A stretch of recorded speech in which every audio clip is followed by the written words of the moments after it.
Taste the Daily.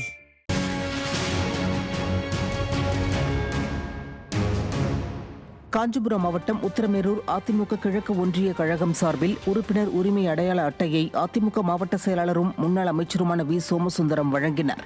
இந்த நிகழ்வில் கழக அமைப்பு செயலாளர் வாலாஜாபாத் கணேசன் உட்பட கழக நிர்வாகிகள் பலர் கலந்து கடலூர் மாவட்டம் புவனகிரி அருகே தெற்கு திட்டை கிராமத்தில் அதிமுக சார்பில் புதுப்பிக்கப்பட்ட புதிய உறுப்பினர் அட்டை வழங்கும் நிகழ்ச்சி நடைபெற்றது. இதில் கடலூர் மேற்கு மாவட்ட செயலாளரும் புவனகிரி அதிமுக சட்டமன்ற உறுப்பினருமான அருண்மொழி தேவன் பங்கேற்று கழக நிர்வாகிகளுக்கு புதிய உறுப்பினர் அட்டையை வழங்கினார்.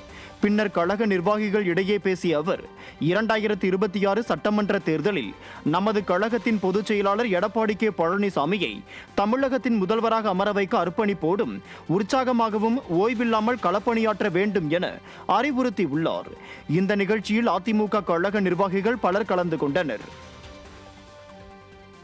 திருவண்ணாமலை மாவட்டம் போலூரில் போலூர், சேத்துப்பட்டு, களம்பூர் ஆகிய பேரூராட்சிகளில் உள்ள அதிமுக கழக நிர்வாகிகளுக்கு அடையாள அட்டை வழங்கும் விழா நடைபெற்றது. இவ்விழாவில் முன்னாள் அமைச்சரும் சட்டமன்ற எதிர்க்கட்சி துணை செயலாளருமான அக்ரி SS கிருஷ்ணமூர்த்தி தலைமை தாங்கி கழக நிர்வாகிகளுக்கு உறுப்பினர் அடையாள அட்டைகளை வழங்கினார். இந்த நிகழ்ச்சியில் மத்திய மாவட்ட கழக செயலாளர் ஜெயசுதா லட்சுமிகாந்தன் உள்ளிட்ட ஏராளமான கழக நிர்வாகிகள் கலந்து கொண்டனர்.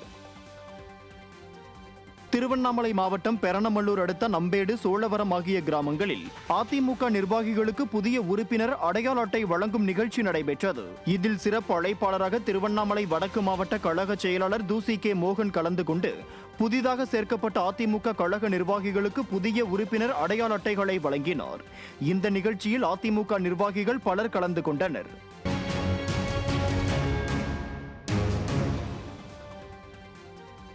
தூத்துக்குடியில் புதுப்பிக்கப்பட்ட அதிமுக அடையாள அட்டைகள் வழங்கும் பணி நடைபெற்றது.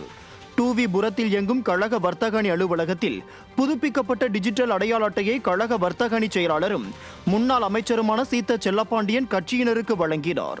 அப்போது அவர், வரும் சட்டமன்ற தேர்தலில் அதிமுக அதிக இடங்களில் வெற்றி பெற்று கழக பொதுச் செயலாளர் எடப்பாடி கே பழனிசாமி தலைமையில் தமிழகத்தில் மீண்டும் நல்லாட்சி அமைய அனைவரும் அயராது உழைக்க வேண்டும் எனவும் அவர் கேட்டுக் கொண்டுள்ளார்.